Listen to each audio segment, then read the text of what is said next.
ঐকান্তিক প্ৰচেষ্টাৰে স্বাৱলম্বী তিতাবৰৰ দুই ব্যৱসায়ী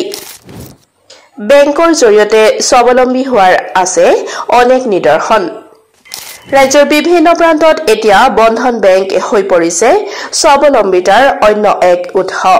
মই বৰ্তমান তিতাবৰৰ মেলামাটি অঞ্চলত উপস্থিত আছো আৰু মই আপোনালোকক আজি দেখুৱাম এগৰাকী সফল ব্যৱসায়ীৰ কাহিনী আৰু সফল ব্যৱসায়ী আৰম্ভ কৰি তিতাবৰ মেলামাটিৰ কছাৰী গাঁৱৰ আনোৱাৰ আলীয়ে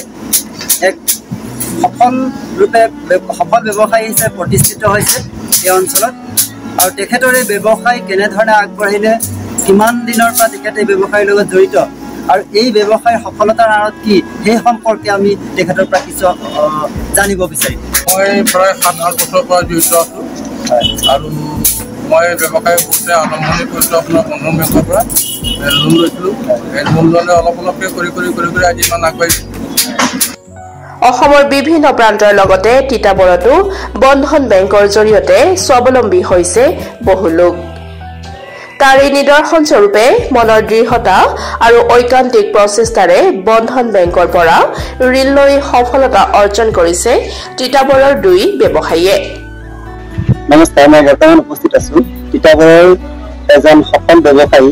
ভূপেন শইকীয়াদেৱৰ এই ব্যৱসায়িক প্ৰতিষ্ঠানত আৰু তেখেতে ক্ষুদ্ৰ বেংকৰ পৰা ঋণ লৈ ইতিমধ্যে এক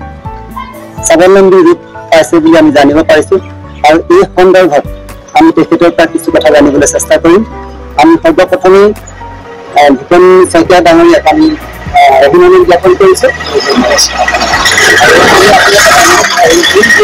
আপুনি ব্যৱসায় আৰম্ভ কৰাৰ আগত বা এই আপুনি যি স্বাৱলম্বী বা সফল ৰূপত আপুনি আছে এই আৰত কি আছে বুলি আপুনি অনুভৱ কৰে মই মানে কি হয় স্বাৱলম্বী হৈছোঁ বন্ধন বেংকৰ পৰা লোন লৈ তেতিয়া অলপ ডাঙৰ হ'ল প্ৰায় এতিয়া 6,000 মান লোৱা হ'ল কিন্তু ফাৰ্ম মোটামুটি মাৰি আছোঁ 1 লাখ টকা মানে লোৱা নিশ্চয়কৈ তেখেতে 70,000 টকা ঋণ গ্ৰহণ কৰি ব্যৱসায় আৰম্ভ কৰিছিল আজি এই এটা সফল ৰূপ পাইছে বুলি আমাক জানিবলৈ দিছে আমি সেইখিনিতে আমি বিভিন্ন ব্যৱসায়ী বা অন্য লোকে আজি বেংকৰ ঋণ গ্ৰহণ কৰে প্ৰক্ৰিয়া সেই প্ৰক্ৰিয়া নিশ্চয়কৈ কিছু ক্ষেত্ৰত বহুতৰ ক্ষেত্ৰত এক জটিলতা আহি পৰে সেই ক্ষেত্ৰত আপুনি কি ক'ব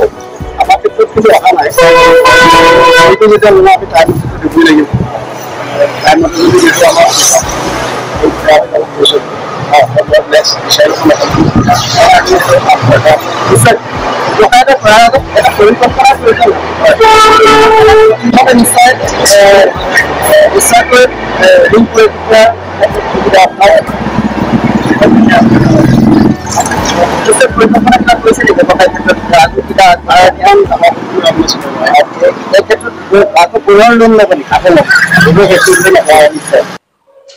যদিহে আপুনিও ব্যৱসায়ৰ জৰিয়তে স্বাৱলম্বী হ'ব বিচাৰে তেন্তে পলম নকৰিব